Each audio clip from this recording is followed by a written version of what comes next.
Jesus has come back.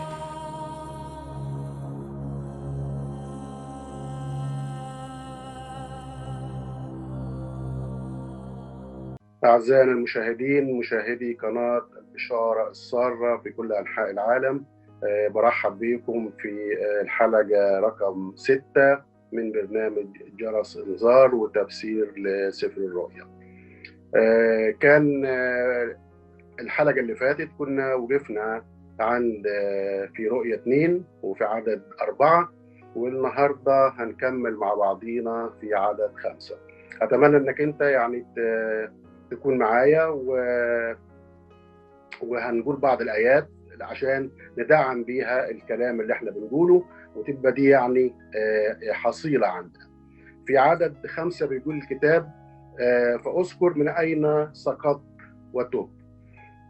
وطبعا دي كان كلام الرب إلى ملاك الكنيسة، بيقول له أذكر من أين سقطت وتب. ودي يعني بداية البركة، بداية الانتصار، هي أني تذكر من أين سقطت وتب. بيكلم وبيقول له أذكر. وطبعا موضوع الذكر ده يعني أن أنا يعني أقعد مع نفسي وأخد قرار، حتى عشان تكون التوبة بتاعتي توبة عن اقتناع، ما تبقاش توبة عبارة عن يعني حاجة أنا بعملها أو حاجة أنا عايز أقولها أو حاجة أنا يعني مش عارف أنا بعمل إيه. لكن لابد أن أنا أعرف عندما أذكر الوضع، وهو اللي الرب طلبه من ملاك الكنيسة، إنه يقول له أذكر من أين سقطت وتب. وكانت سقوط الكنيسة بتاعة أفسس هي إنه يعني ترك محبة الأولى. عشان كده الرب قبل ما بيقول كده، لو نرجع في أرميا 2:2 بيقول الكتاب إن أرميا قال كده هذه الكلمات، قال إن الرب صار إلي كلمة الرب قائلا: اذهب ونادي في أذني أورشليم قائلا: هكذا قال الرب، قد ذكرت لك غيرة سباق، محبة خطبتك، ذهابك ورائي في البرية في أرض غير مزروعة. وكان الرب بيقول أنا بذكر برضه يعني، بس الرب بيذكر الحاجات الحلوة بتاعتنا بيعرفها، لكن اللي بيحزن الرب إن هو عايز يخلينا كمان إن احنا نذكر الحاجة اللي هي مش كويسة، والرب عايزنا نتوب عنها. ودي البداية بتاعت البركة. بداية البركة مفيش بركة إلا لما يكون في يعني توبة، وتوبة من قلبي، توبة عن اقتناع إن أنا بذكر الأمر ده. أذكر من أين سقطت، من فين الحتة اللي أنت فيها، اللي أنت سقطت منها. وطبعا كان موضوع أفسس إن هو سقط في المحبة الأولى. لما نرجع لسفر الملوك، ملوك الثاني أصحاح 6، نشوف إن أليشع برضه عمل نفس الموضوع. لما بنوا الأنبياء بدأوا إن هم يروحوا ويقطعوا شجر من عبر الأردن، ولما سقط الفاس من واحد منهم في المية، فأليشع سأل السؤال ده في أصحاح 6، نقراها في الأول، أصحاح 6 وفي عدد 6: فقال رجل الله: أين سقط؟ فأراه الموضع، فقطع عودا وألقاه هناك فطفى الحديد. وده اللي عايز يعني اللي كان المفروض ان الشخص او التلميذ اللي كان مع أليشع ان هو يقول المكان بتاعه فين، ايه سقط في حته في اي مكان. فاشار اليه، قال له المكان اللي وقعت فيه الفاس في الحته دي. فبدات المعجزه تحصل وبدات البركه تيجي. فعشان كده طلب الرب من ملاك الكنيسه ان هو يذكر من اين سقط ويتوب.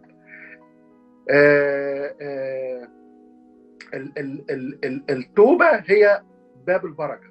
يعني ما فيش حاجه هتيجي بركه الا لما تكون توبه، وتكون توبه يعني انا حابب ان انا اتوب، انا عايز اتوب، انا عندي الرغبه ان انا اتوب. عشان كده السقوط اللي سقطته الكنيسه منين؟ من كتر الاعمال، من شده التعب، من مراره الصبر، وصل ان هو ما يكونش فيه عنده محبه اولى. ودي كانت طبعا مش الرب مش حاببها الحته دي، فعايز ان هو يرجع ويتوب. وبعد كده يقول له: وتوب واعمل الاعمال الاولى. ايه هي الاعمال الاولى؟ الاعمال الاولى اللي هو كان بيعملها بالمحبه. احيانا ممكن اكون ان انا بعمل اعمال لكن في نفس الوقت مفيش محبه. ودي مره يعني الرب وضحها مره في حاجه، ان ممكن يكون زي مثلا يكون زوجين عايشين مع بعضهم لكن يكونوا في نفس الوقت منفصلين. فصحيح هم يعني في عشره لكن مش في شركه. وده اللي الرب عايزه، ان تكون الرجوع بيكون رجوع انك تعمل الاعمال دي بس بالمحبه الاولى. طبعا كلمه توب دي كلمه صعبه لكنها ايجابيه، يعني هي صعبه صح، بس ده الطريق وده الخط.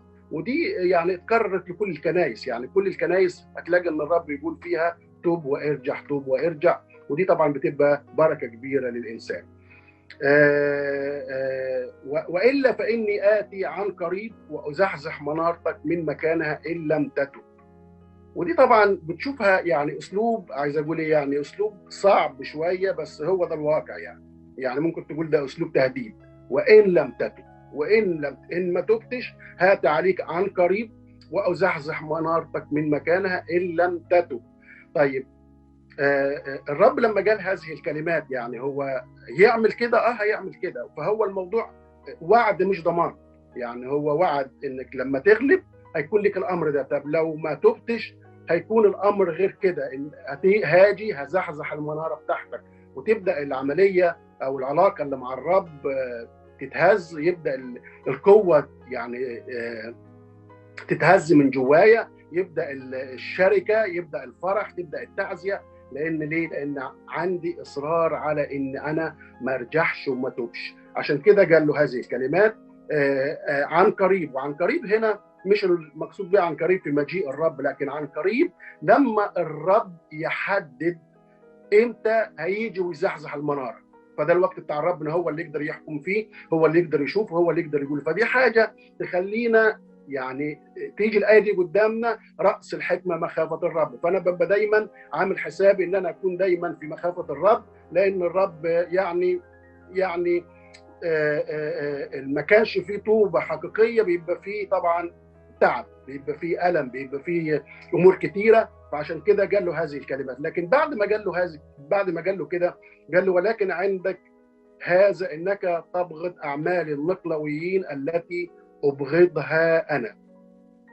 وده الرب هنا مدح الملاك بتاع الكنيسة ومدح كل من له أذان للسمع، مدحهم مرة تانية ورجع. برغم أن الكنيسة أو الملاك الكنيسة جرحوا مشاعر الرب بترك المحبة الأولى، إلا أنه رجع مرة تانية يمدحها ويقول أنا عارف أنك أنت بتبغض أعمال المقلويين التي أبغضها أنا. وما أجمل أن يكون الشخص بيبغض الحاجات اللي بيبغضها الرب، ما بيحبش الحاجات اللي ما بيحبهاش الرب، وبيحب الحاجات اللي بيحبها الرب. فده يعني الرب طلع الميزه دي، برغم ان هو قال له كلام في الاول كان صعب، يعني في نوع من يعني زي التهديد، يعني ان لم تتب آتي عن قريب وازحزح منارتك. لكن يقول له بعد كده لكن انا عندي عليك انك انت تبغض اعمال النقلويين. وايه موضوع النقلويين دول؟ موضوع النقلويين دول كان عندهم انهم كانوا بينادوا بعدم الاعمال الصالحه بعد الايمان. كان عندهم مشكلتين، مشكله في التعليم ومشكله كمان كانت ايضا في الاعمال. لما نروح لاعمال 6:5 هنشوف ان النقلويين دول امتدادا لنيكلاوس. اعمال 6 وعدد 5 نقرا هذه الايات. فحسن هذا القول امام الجمهور، فاختار استفانوس رجلا مملوءا من الايمان والروح القدس وفيلبس وبرخاوس ونيكانور وتيمون وبرمناس ونيكلاوس دخيلا انطقيا. ويقال ان كان التلاميذ بتاع نيكلاوس دوم هم اللي بدأوا بعد كده ان هم يدخلوا هذه التعليم، وان هم ما يقولوش ان في اعمال حلوه يعني بعد الايمان ما فيش داعي. وبدأت الامور يعني تمشي بطريقه يعني صعبه شويه. لما نقرا نشوف ان لو رحنا ليوحنا، رساله يوحنا الثالثه في عدد 9 و10، رساله يوحنا الثالثه في عدد 9 وعدد 10 يقول الكتاب فيها: كتبت للكنيسة لكن ديوتريفس الذي يحب أن يكون الأول بينهم لا يقبلنا. من أجل ذلك أنا جئت فسأذكره بأعماله التي يعملها هازرا علينا بأطوال خبيثة. وده كان طبعا شخصية موجودة، لكنه كان متسلط، أو كان يعني يحب التسلط، وكانت أعماله أو تصرفاته بتقول إن هي ما تدلش على الإيمان. لما نيجي ونقرأ في مزمور 119 في عدد 104 نشوف آية بتقول، مزمور 119 وفي عدد 104 يقول الكتاب فيها: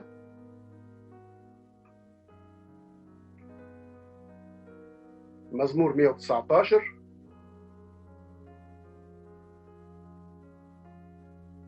وفي عدد 104، معلش أول ما تطلع الآية يعني، من وصاياك أتفضل، لذلك أبغضت كل طريق كذب. وده طبعا يعني الحاجة الحلوة اللي بيحبها الرب في الإنسان، إن هو يشوفه إن هو دايما يحب الصدق. عشان كده الرب كان دايما يقول: الحق الحق أقول لكم. بعد كده لما يعني حصل في التعليم ده، الرب ما حبش التعليم ده وما حبش الحاجات دي بتاع النقلاويين اللي هم مشوا وراها واستلموها من نيكلاوس او من التلاميذ بتاع نيكلاوس. فقال له: انا شايف فيك انك انت الحته دي حلوه جدا فيك، لانك انت ابغضت هذا، ابغضت اعمال النقلاويين التي ابغضها انا ايضا. بعد كده يقول له: من له اذان فليسمع ما يقوله الروح للكنائس. ودي طبعا الحته المهمه، ان الموضوع يعني مش موضوع ودن، يعني انا موجود فيا ودن، لا، لكن قلناها ان الموضوع لازم تكون الودن ودن تكون مختونه، يعني بمعنى ان تكون الودن اللي عنده ودن بيسمع بيها كلمه الله. لو رحنا في سفر الخروج هنشوف حاجه حلوه جدا في عدد 21، في اصحاح 21، اصحاح 21 يقول الكتاب: وهذه هي الاحكام التي تضع امامهم، ان اشتريت عبدا عبرانيا ف6 سنين يخدم، وفي السابعه يخرج حرا مجانيا. انا عايز اوصل لحته ايه الودن دي. ايه الرب يقول: من له اذان للسمع فليسمع. عايز اقول ان الناس عندها ودان كتير، كل واحد عنده، ربنا خلق لكل الناس اذان، كل واحد عنده ودنين، لكن الفكره فيها في اذان مدربه على ان هي تبقى مختونه، او هي تبقى يعني مصبوبه لانها تسمع كلمه الرب. فالرب قال كده: هذه هي الاحكام التي تضعها امامهم بالنسبه للشريعه. لما يكون واحد اشترى عبد، العبد ده بيخدم 6 سنين، وفي السنه السابعه بيطلق حر. إذا كان العبد ده موجود وحصل إنه العبد ده حب إن هو في السنة السابعة إنه يمشي فيطلع لوحده من البيت، إذا كان جايب مراته معاه يطلع هو ومراته. لكن إذا كان سيده جاب له زوجة وعنده أولاد، لما يجي يطلع في السنة السابعة في الوقت الحر ده يطلع بس يسيب مراته وأولاده. وهو هنا العبد يبقى عنده اختيار، الاختيار بتاعه يقول: لا، انا بحب مراتي وانا بحب اولادي وانا بحب سيدي، فانا مش هنطلق حر، لكن انا هقعد في بيت سيدي. فيجي ياخدوا السيد ويجي ياخدوا يقدموا للرب، وبعد كده يخرم ودنه، يسكب ودنه، ويصبح هذا العبد يخدم سيده طول الحياه اللي هو عايشها على الارض.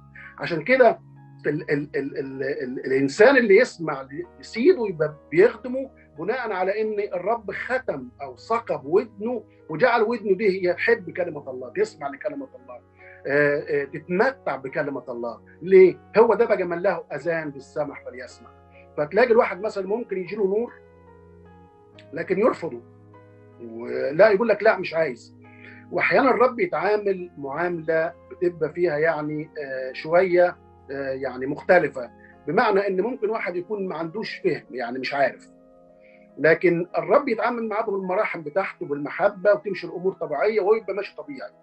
لكن يجي وقت من محبه الله يظهر له النور ويعرفه الحق، ويعرفه ان في كلام انا عايز اقوله لك. هنا بيجي دور الانسان، وهنا بيجي دور موقف الانسان. فاذا اصر على موقفه بتبقى معامله الله معاه بقى اختلفت شويه، تبقى امور الرب معاه اختلفت. ليه؟ لانه هو كان بيتعامل في الاول بيتعامل بطريقه ان هو مش فاهم، فالله بيتعامل معاه اذا كان هو مش فاهم فبيتعامل معاه بطريقه حلوه، الى ان يجي الوقت اللي فيه يعرف. لكن لما ما دام هو عرف وبدا يصر على طريقه، دي بقى الوضع ده بقى ده بيبقى ليه وضع تاني وليه طريق تاني مع الرب يعني. عشان كده يقول الكتاب: من له اذان فليسمع ما يقوله الروح للكنائس. وقلنا طبعا الاذان دي بتوقف على اللي هم ملاك الكنيسه، كل من له اذان والى كل الكنيسه، كل انسان عنده يعني بيحب الرب عنده اذان فبيسمع كلمه الرب، ودي يعني حاجه الانسان بيحددها وبيعرفها. لما نقرا بعض الايات مثلا، لو رحنا لسفر الامثال وفي اصحاح 8، سفر الامثال يقول الكتاب في اصحاح 8 وفي عدد 34 يقول الكتاب هذه الكلمات: طوبى للإنسان الذي يسمع لي ساهرا كل يوم عند مصارعي حافظا قوائم أبوابي. يا بخت الإنسان اللي يسمعني. ودي الكلام اللي قاله الرب في بداية سفر الرؤيا: طوبى لمن يسمع، طوبى لمن يحفظ، طوبى لمن يقرأ. ففي بركة كبيرة في السمع، في بركة كبيرة في الحفظ. وقلنا ان الحفظ ده مش هو حفظ ان انا بحفظ الايات، لكن ده حفظ انا بحط كلمه الله جوايا وبحفظها من اي حاجه تيجي تاخدها مني او تيجي تخليني ارجع عنها، او تيجي تخليني بعد ما عرفت النور وبعد ما عرفت البركه ابدا ارجع تاني. لو شفنا مثلا في رساله يعقوب 1:19 نقرا كمان ايه في رساله يعقوب 1:19 يقول الكتاب: إذن يا أخواتي الأحباء ليكن كل إنسان مسرعا في الاستماع، مبطئا في التكلم، مبطئا في الغضب. مسرعا في الاستماع يعني يحب يسمع، بطيء في الكلام يعني ما يتكلمش كتير لكن عايز يسمع. وده تلاقي دايما الإنسان اللي عايز يتعلم تلاقيه عنده الصفة دي، فهتلاقيه يتكلم قليل لكن يقعد يسمع كتير. ليه؟ لأنه عايز يتعلم، فيفضل يعني ماسك او مخلي نفسه كده بس مكرس ودنه للسمع اكتر من انه هو يتكلم. ليه؟ عشان عايز يعرف، ودي سبب المعرفه. لكن لما تلاقي مثلا واحد يمكن قبل ما تقول له الكلمه يكون هو قال لك جورنال، انت يعني خد الاول، استفيد الاول. يعني لما كنا نقعد مع خدام، نقعد مع ناس معلمين، نقعد نشتري منهم، ناخد منهم ونتعلم منهم ونبقى قدامهم بناخد منهم. ليه؟ لان انا بتعلم فانا عايز اتعلم. فده دي بركه كبيره ان الانسان يكون دايما عنده حب ان هو يتعلم. الودن اللي تسمع هي بتميز اللي بتسمعه، مش اي حاجه. يعني مش اي كلام يجي يخش في وداني انا باخده وبقول ماشي، ما هو خلاص بقى يعني انا سمعت والامور ماشيه. لا، لكن لما تكون ودني مدربه او يعني بتحب كلمه الله، لما يجي لي اي حاجه بيبقى عندي يعني زي تحليل ليها، بيبقى عندي زي امتحان ليها. عشان كده الكتاب يقول امتحنوا، فتيجي حاجات قدامي لابد ان انا امتحنها. بعد كده قال له: من يغلب فسأعطيه أن يأكل من شجرة الحياة التي في وسط فردوس الله. وهنيجي بقى هنا، الإخوة قالوا لي مرة، في بعض الإخوة يعني قالوا لي: طب إحنا عايزين نخش في الحياة الحلوة بقى بتاع سفر الرؤيا دي، الحياة الجامدة دي. ويعني إحنا هنبدأ سنة سنة. يعني المرات اللي فاتت دي كلها دي كانت بتتكلم يعني عن سفر الرؤيا هو والرب عايز يوضحه إزاي وابن الإنسان. لكن بعد كده هنخش بقى في الحاجات اللي هي يعني فيها مسؤولية، فيها مسؤوليه وليك امتياز. ان شلت المسؤوليه هتاخد الامتياز، تخليت عن المسؤوليه تخليت عن الامتياز. دي حاجه ترجع للانسان في انه هو لما يفهم بيمشي على هذا الامر. فالامر هنا قال له: من يغلب فساعطيه ان ياكل من شجره الحياه التي في وسط فردوس الله. ولما نيجي بقى هنقف عند حته من يغلب، لان من يغلب دي هيقولها للسبع كنايس كله. ومعنى كلمة من يغلب يعني أنا ممكن أكون أغلب وممكن ما أكونش أغلب، ممكن أكون غالب وممكن أكون مغلوب. لما يقول من يغلب يعني معنى ذلك إن في الحياة عندي معارك، في الحياه عندي عدو، في الحياه عندي امور كتيره هقابلها، وهبدا ان انا بقى يعني ايه اخش في المعارك دي، لان مفيش حاجه اسمها غلبه بدون معارك. فاذا كان واحد ما عندوش معارك يبقى ما عندوش عدو. اجيله من المعارك، ما عندوش عدو، هيحاربه ليه؟ فاذا شاف يعني الشيطان ان في انسان مؤمن لكن ما عندوش غيره على عمل الله، ما عندوش قلب انه يعمل عمل الله، ما عندوش ان هو عايز يعرف، ما عندوش ان هو عايز يخدم الرب، ما عندوش اي حاجه، ما عندوش اي هدف، هو بس عايش يا رب اشكرك واحمدك واباركك وانت حلو وخلي بالك مني واحنا ماشيين على كده، لكن ما عندوش استعداد ان هو يخدم الرب او يخش في الخدمه او يحط كتفه في عمل الله، ما عندوش. فالشيطان يسيبه يقول ده اتعارك معاه، لا يعني ده هو خليه كده حلو، لانه ده لا مسبب لي انا خطر ولا انا كمان هقعد يعني اشاكس معاه. لكن الشيطان يشوف واحد اذا لقاه ان هو عايز او شاف جوه حياته ان هو عايز ان هو يخدم الرب وعايز يجري مع الرب وعايز يعمل امور، يقول لك هو ده اللي انا اشتغل معاه. طيب هنا يقول من يغلب. عايز احط صوره لحته من يغلب. من يغلب يعني ممكن اكون معرض ان انا اتغلبت، بس هو الفكره هنا هل انا هفضل حابب ان انا اكون مغلوب ولا اقدر، ولا انا عايز اطلع من ان انا اكون مغلوب ابقى غالب؟ الرب هيديني غلبه اذا شاف فيا انا عايز انتقل من ان اكون مغلوب الى ان انا غالب.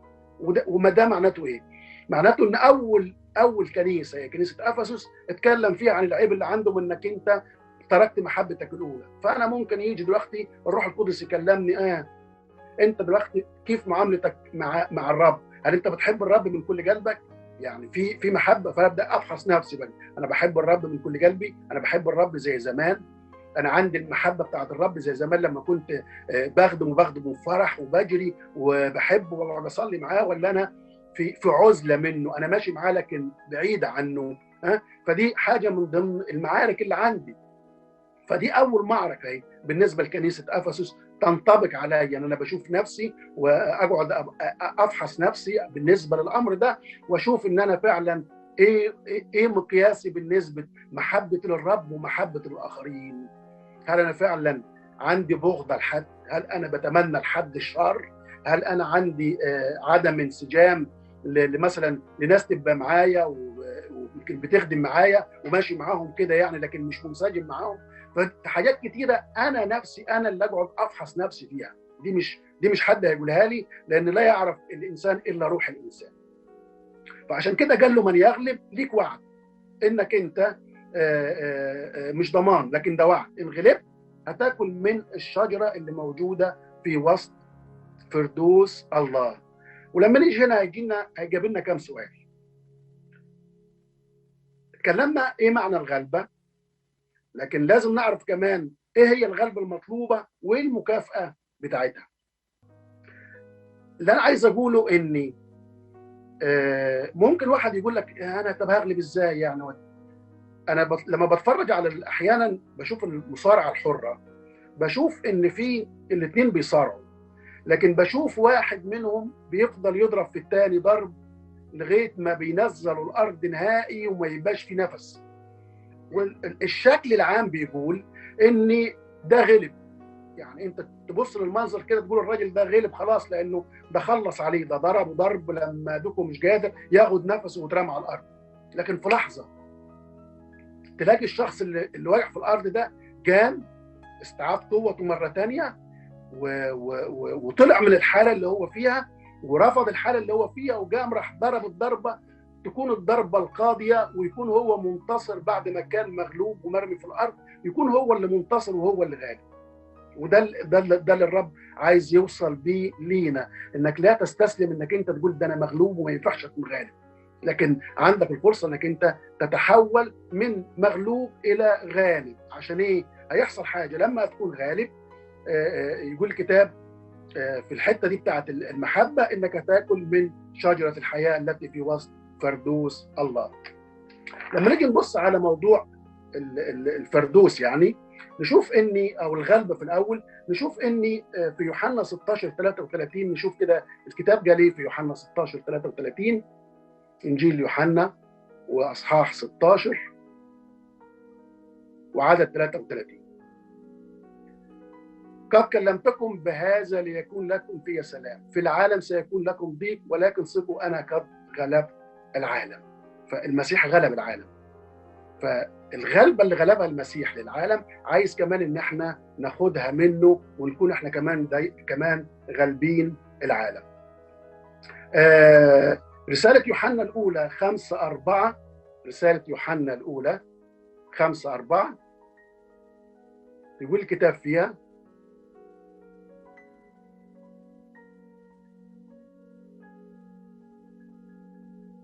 طوبى الحزانة، طوبى للجياع البر لأنهم يشبعون، طوبى للرحماء لأنهم يرحمون. لا يوحنا، سوري، دي متى، إنجيل يوحنا وأصحاح 5، رسالة يوحنا الأولى.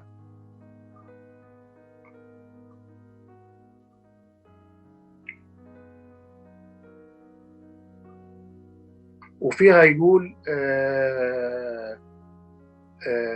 كل من ولد من الله يغلب العالم. يبقى إذن هنا المسيح اشترك في 3 معارك.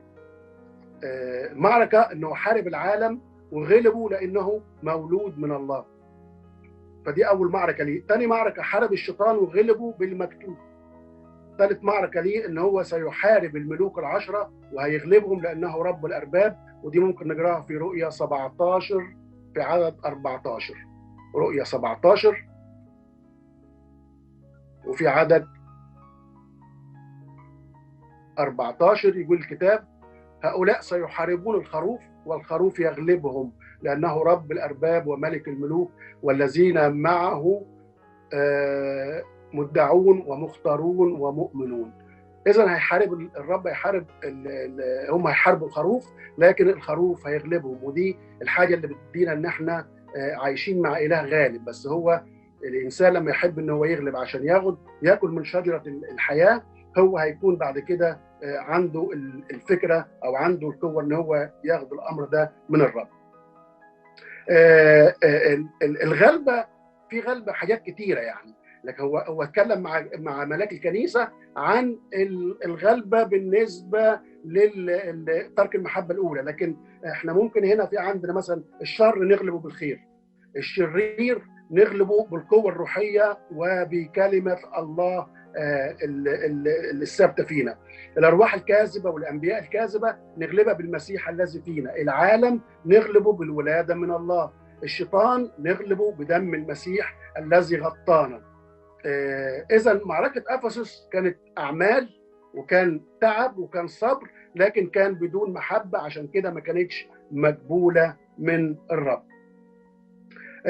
عشان كده يقول الكتاب بعد كده ان حتى في كنيسه كورنثوس كان في ناس موجودين لكنهم كانوا جسديين، والرب قال كده الملاك كنيسه فيلادلفيا: تمسك بما عندك، كن امينا وساعطيك اكليل الحياه.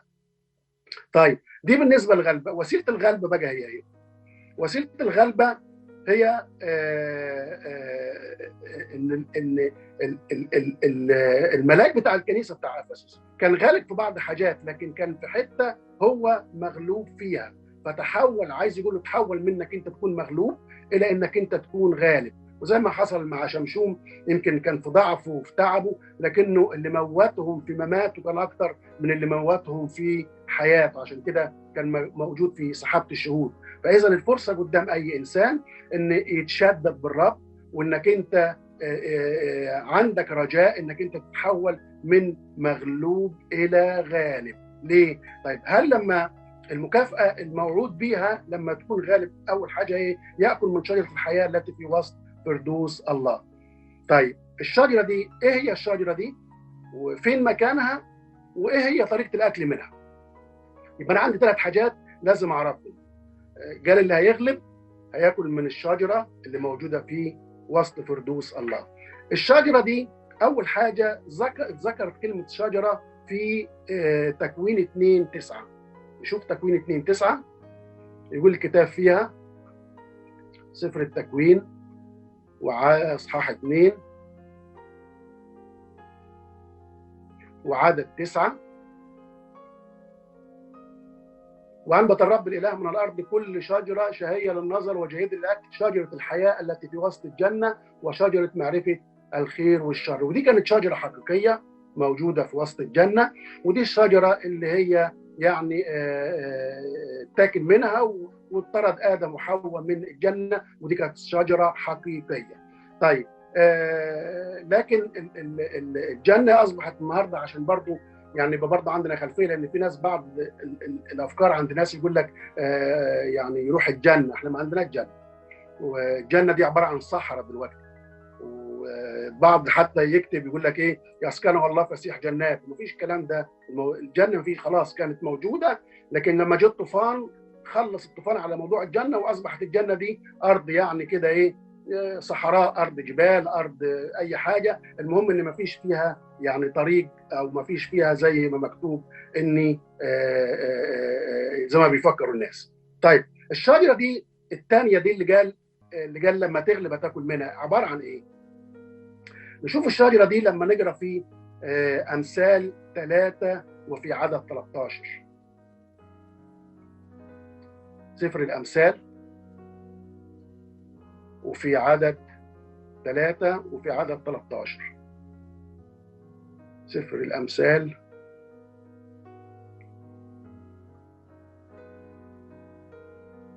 و3:13 يقول الكتاب فيها: طوبى للإنسان الذي يجد الحكمة وللرجل الذي ينال الفهم. يبقى إذن هنا، ولما نقرأ في 18 يقول الكتاب فيها: هي شجرة حياة لممسكيها والممسك بها مغبوط. الرب بالحكمة أسس الأرض، أثبت السماوات بالفهم. وهنا عايز يقول ان الرب الشجره شجره الحياه هي الحكمه. طيب لما نروح لكورنثوس الاولى 1 وفي عدد 30 هنشوف حاجه ثانيه. كورنثوس الاولى 1، كورنثوس الاولى 1 وفي عدد 30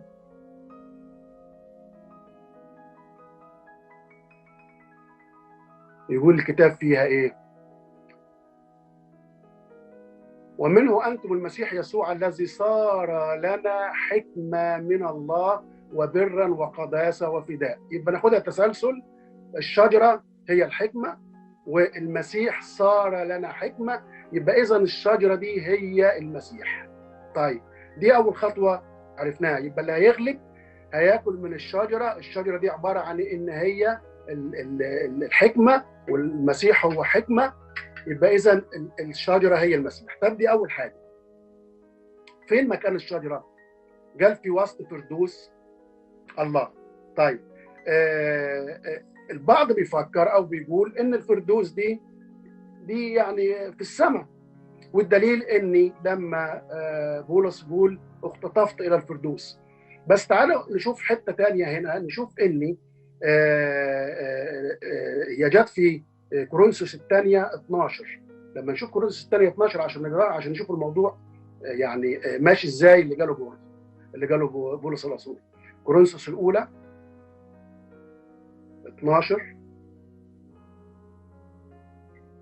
كورنثوس الأولى سوري، كورنثوس الثانية 12 سوري،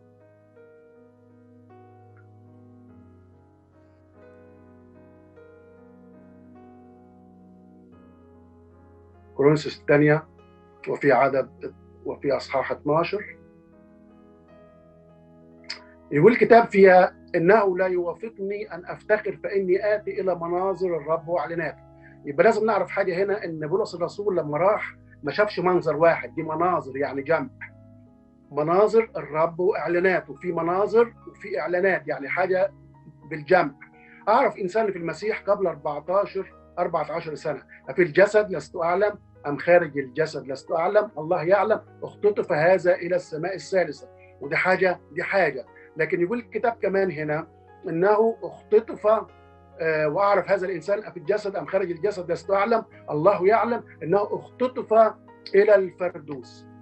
هنيجي عند كلمه اختطف، هي بتبقى في ذهننا دايما كلمه اختطف يعني راح السماء، لكن يقول الكتاب مثلا عن الرب يسوع لما عمل المعجزه وشافوه ان هو عمل حاجه حلوه كده واشبعهم، يقولوا ان هم حبوا ان هم يخطفوه. ومعنى ان هم يخطفوه مش معنى ذلك ان هو يعني ودوه السماء. لما نشوف كمان مره ثانيه يقول الكتاب عن فيلبس لما راح بشر الخصي الحبشي، يقول لك ان خطفوا روح الله، لما خطفوا روح الرب ما خدوش على السماء.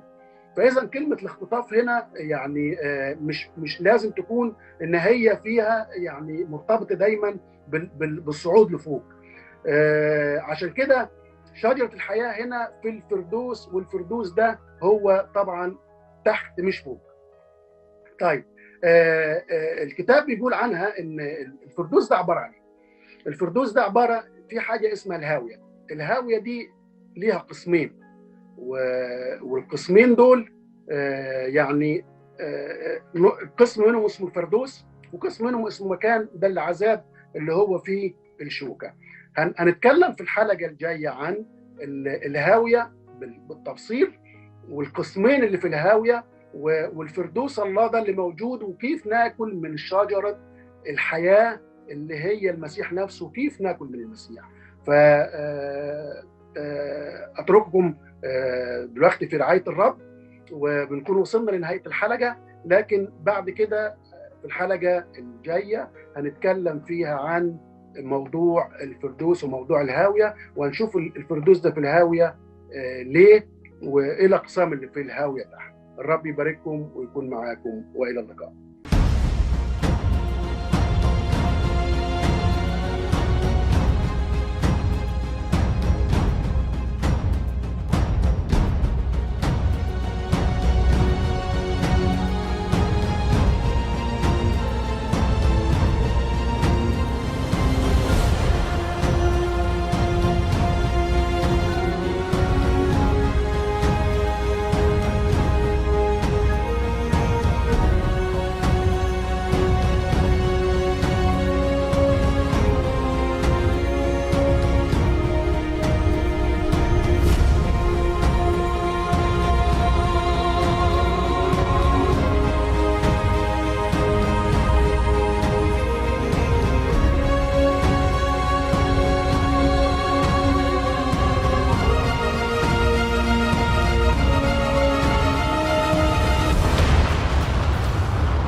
Jesus has come back.